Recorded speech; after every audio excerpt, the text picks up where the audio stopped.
Seguro Itaú Residência informa a hora certa. Jornal da Globo. Oferecimento Construtora Líder. Guild Center. Salas e andares corridos para quem é líder.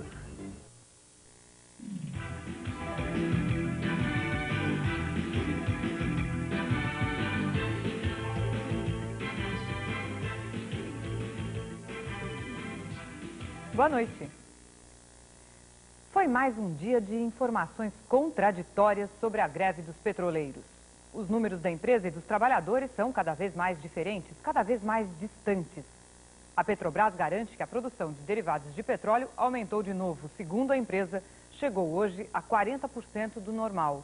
Mas nas regiões Sudeste, Sul e Centro-Oeste ainda é crítico o abastecimento de gasolina, óleo diesel e gás natural. A Petrobras divulgou nota oficial agora à noite informando que a disponibilidade de gás natural é de 60% do normal e que a produção de petróleo está em 36% do normal. Na Bacia de Campos, no estado do Rio, 2 plataformas já estão retornando à plena operação.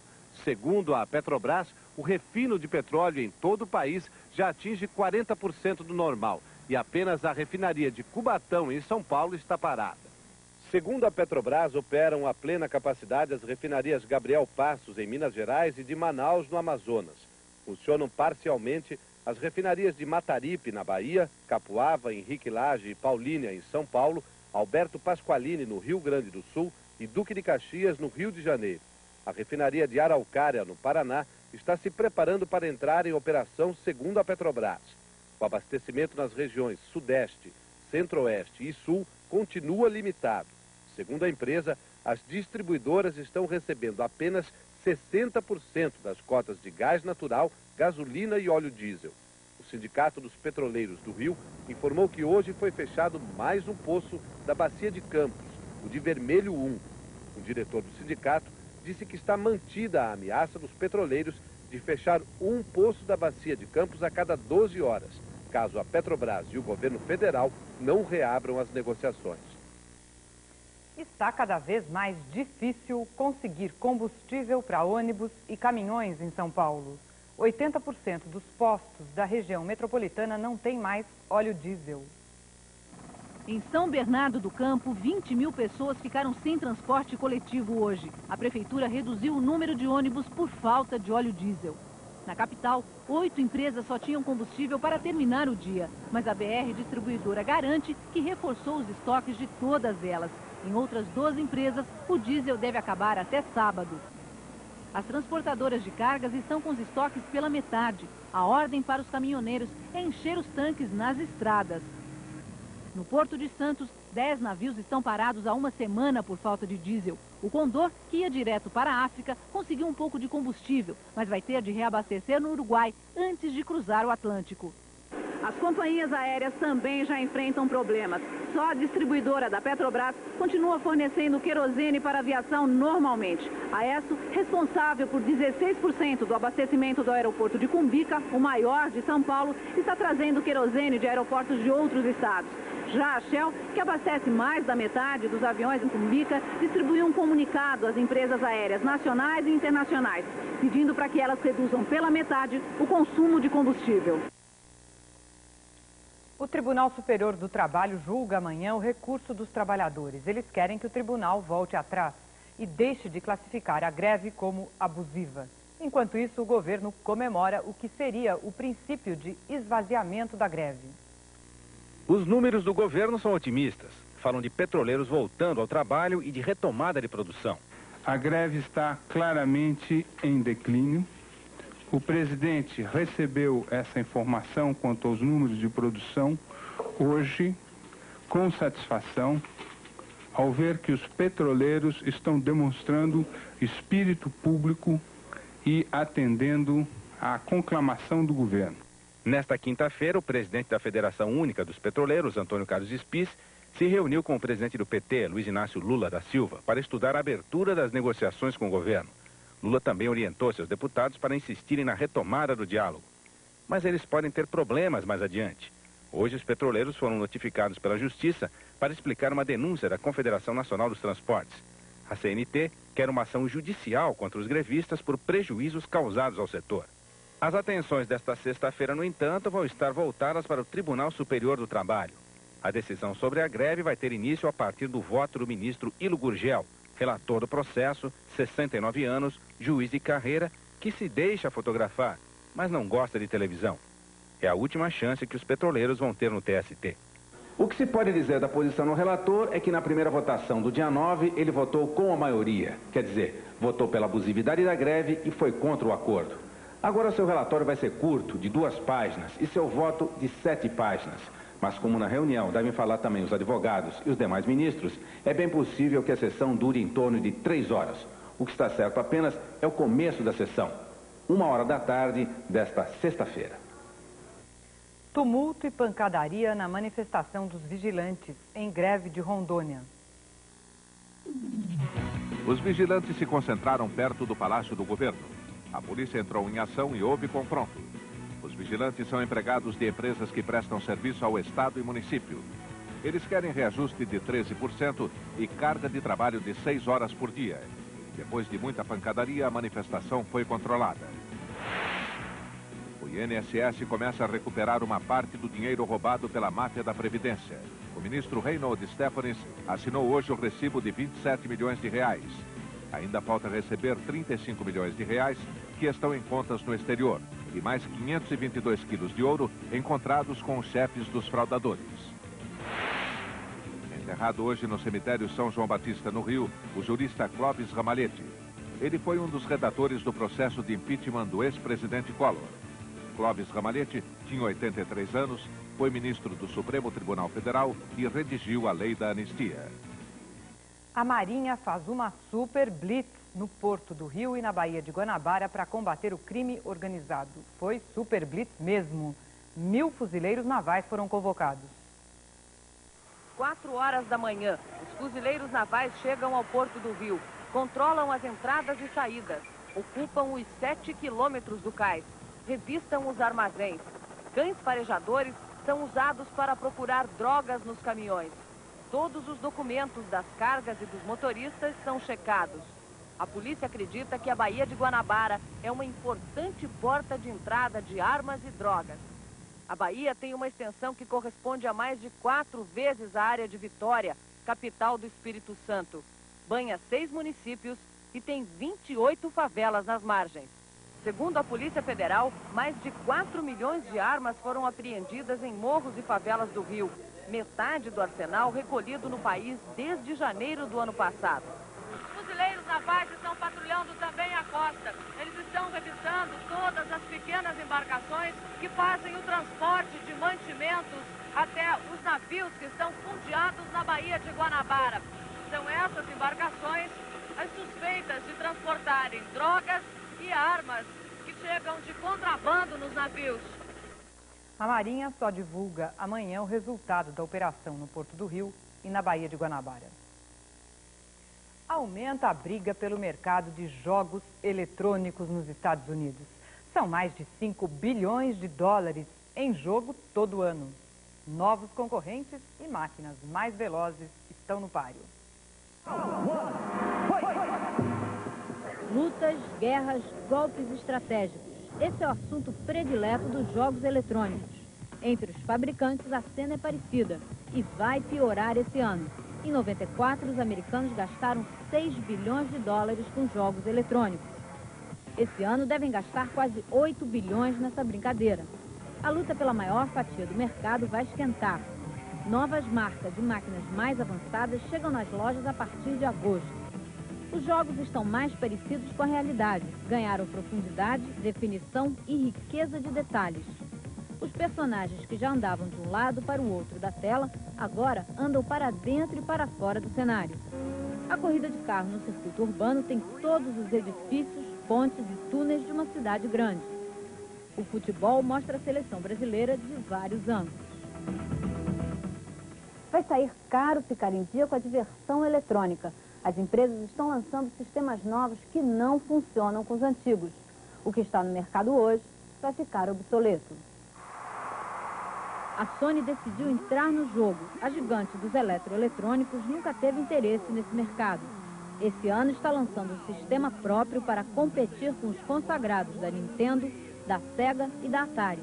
As veteranas também estão lançando sistemas novos, incompatíveis com sistemas lançados há menos de 2 ou 3 anos. Estão apostando no futuro. O consumidor tem a palavra final e vai decidir se vale a pena investir outros 300 ou 400 dólares para brincar em dia com os avanços tecnológicos.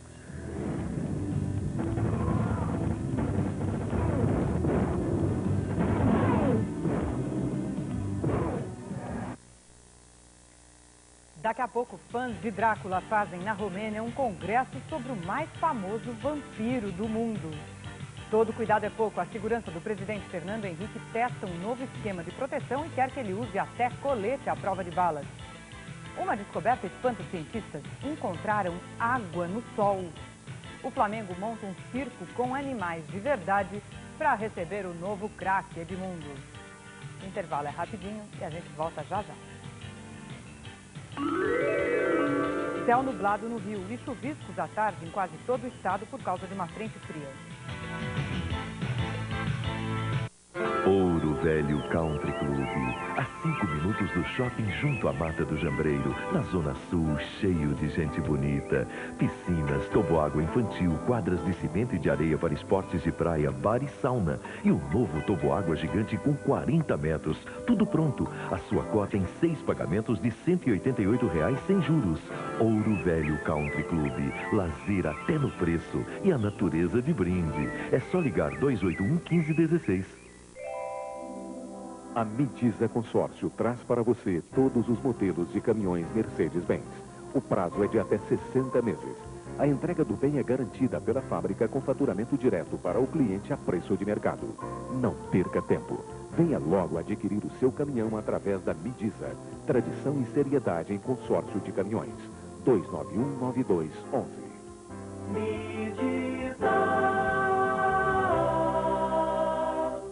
A TV a cabo melhorou tanto que virou um multicanal. Multicanal é a mais moderna rede nacional de TV a cabo. São mais de 30 canais, 24 horas no ar. Ligue agora, 1424.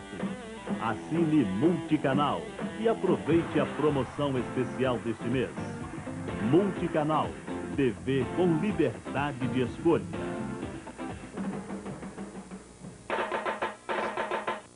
Vem aí, a maior festa carnavalesca de Minas Gerais. Carnavelô 95, de 16 a 18 de junho, na Avenida Afonso Pena, em Belo Horizonte. Trios elétricos, shows com Netinho, Asa de Águia e Cheiro de Amor. Venha para o Carnavelô 95, caia na folia e esquente o clima. Apoio Rede Globo Minas. Oferecimento Vodka Orloff, pura transparência.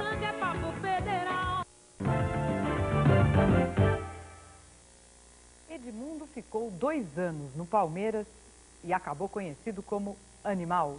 O apelido foi dado por um jornalista, mas a torcida adotou rapidinho. Animal definia muito bem um craque, ao mesmo tempo genial e destemperado. Pois bem, o Flamengo pegou o mote e recebeu Edmundo hoje com um legítimo zoológico. No carro se escreve Animal. Nos animais, a moda rubro-negra. E nem o filhote mais famoso da pré-história escapa do dia vermelho e preto. O dia que viu a cidade do Rio de Janeiro tumultuada, bagunçada com a chegada de um outro animal. Edmundo ganhou o apelido da torcida e acha que lhe cai bem.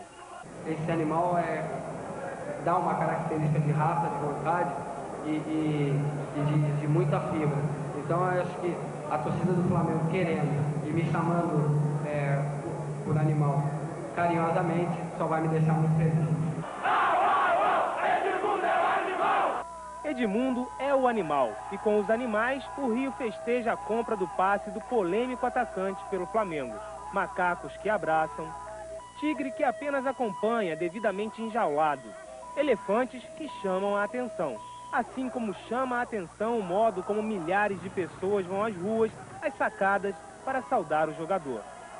É claro que a curiosidade das pessoas com o barulho das sirenes e com o movimento dos torcedores ajuda a transformar essa carreata num evento sensacional. Mas também fica demonstrado nas ruas do Rio que Edmundo, embora ainda não tenha brilhado na seleção brasileira, é um ídolo acima das paixões clubísticas. Um ídolo que, ao lado de outro, promete ao Flamengo um futuro de tirar o fôlego, no ritmo dos meninos maus, que de bola são bons como ninguém. Cante com a gente esse rap que você vai aprender. Aê, gostei.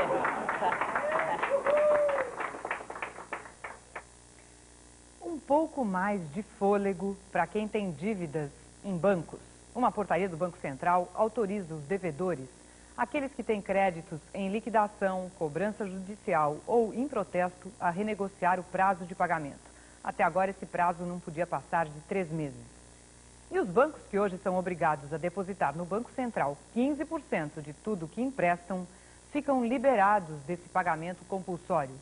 Segundo o presidente do Banco Central, Pércio Arida, a medida ajuda a aliviar a inadimplência, o calote, e melhora os recursos do mercado financeiro.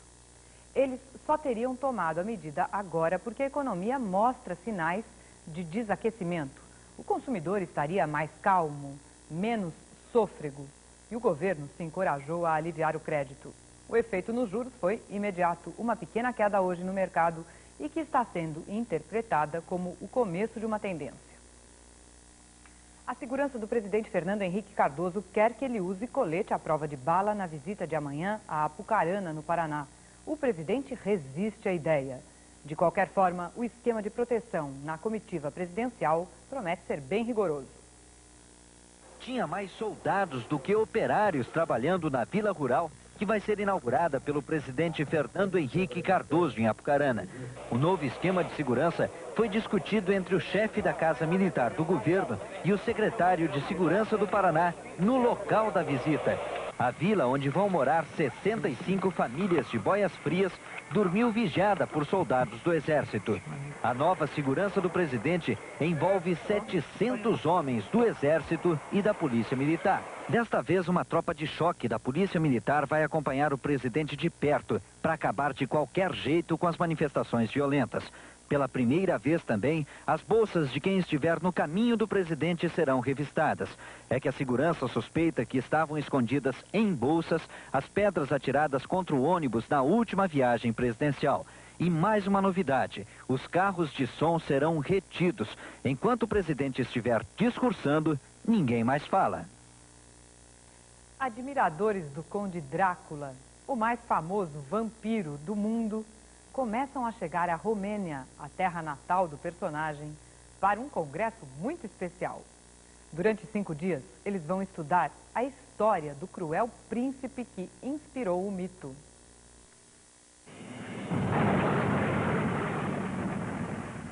Vlad Dracula. Vlad Dracula! Dracul significa diabo em romeno. E o príncipe Vlad passou a se chamar Vlad Dracul.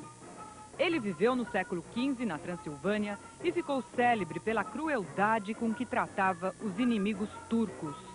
Eram todos espetados em uma estaca ou empalados e ali ficavam até morrer. O corpo de Drácula nunca foi encontrado e a lenda diz que ele não morreu. Na região, até hoje, o nome dele é tratado com um temeroso respeito. A história só rompeu as fronteiras da Romênia no século passado, com um romance escrito por Bram Stoker. Hoje, o terrível conde arrasta uma legião de fãs, atraídos pela fantasia do homem que rasgava as veias das vítimas com os dentes para sugar o sangue e viver para sempre.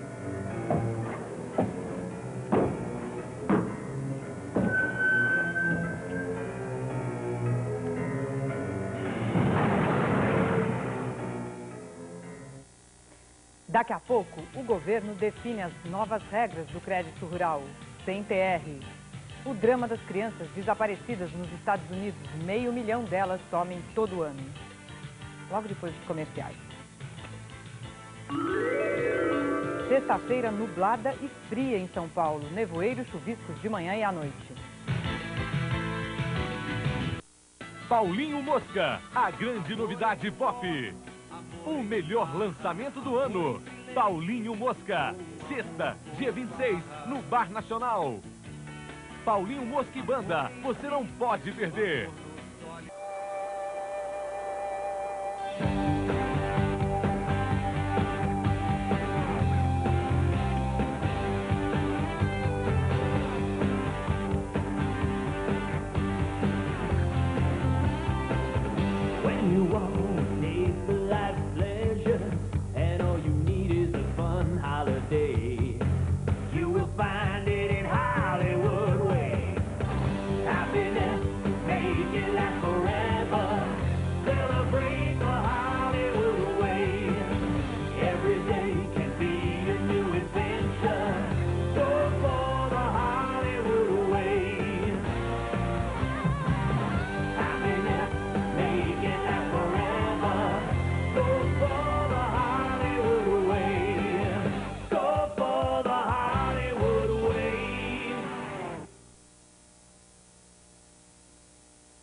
Ela demorou um século para chegar até aqui.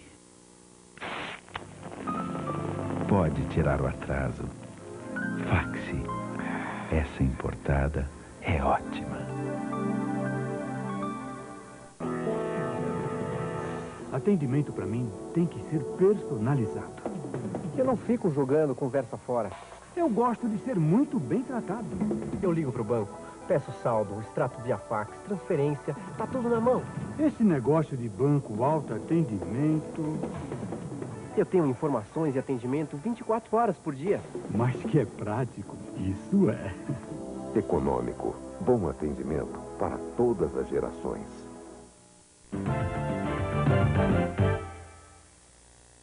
O governo promete reabrir os financiamentos agrícolas e garante novos avanços no acordo com os ruralistas. Na terceira rodada de negociação, dessa vez com o presidente Fernando Henrique Cardoso, os ruralistas saíram satisfeitos. A primeira conquista foi substituir a TR nos financiamentos agrícolas pelos juros pré-fixados de 16% ao ano. A regra vale para os financiamentos até R$150 mil. Os pequenos produtores que contraírem financiamento até R$30 mil poderão optar pela equivalência produto dentro da política de preços mínimos. Além disso, eles terão uma conta rotativa. Essa é uma novidade que vamos colocar hoje no mundo agrícola brasileiro, onde o agricultor ele vai pagar só os seus juros sobre o seu débito que está usando. A bancada ruralista ainda conseguiu uma outra vitória na reunião desta quinta-feira. A promessa de reabertura dos financiamentos agrícolas. Segundo o líder governista, deputado Luiz Carlos Santos, o governo já assegurou R$3 bilhões e 200 milhões para a próxima safra. Esse financiamento já está equacionado e essa safra estará coberta e protegida. Hoje foi o Dia Nacional da Criança Desaparecida nos Estados Unidos. 500 mil crianças desaparecem todo ano nos Estados Unidos. Dessas 500 mil crianças que desaparecem todos os anos, muitas fogem de casa, outras simplesmente se perdem, são recolhidas por estranhos, mas muitas, cerca de 150 mil, são sequestradas por pessoas conhecidas, na maioria das vezes parentes. A criança é sequestrada pelo pai ou pela mãe. Este menino, por exemplo, foi sequestrado pela mãe que se separou do pai, que não conseguiu vê-lo nunca mais. Na maioria dos estados americanos, a lei pode fazer muito pouco para resolver o problema, com exceção da Califórnia. Lá, existe um órgão estadual chamado Unidade Antissequestro de Crianças, que já conseguiu recuperar milhares de crianças sequestradas por parentes. Os americanos descobriram que uma das maiores causas do sequestro de menores no país são os casamentos desfeitos. O Ocidente aplaude e a Rússia critica a operação militar da OTAN contra os sérvios da Bósnia. Eles se recusaram a devolver armamentos pesados roubados de um depósito da ONU e arcaram com as consequências. Vencido o prazo para devolução, 4 aviões de combate americanos e 2 espanhóis decolaram da base de Aviano, na Itália. O ataque atingiu em cheio um depósito de munições dos sérvios.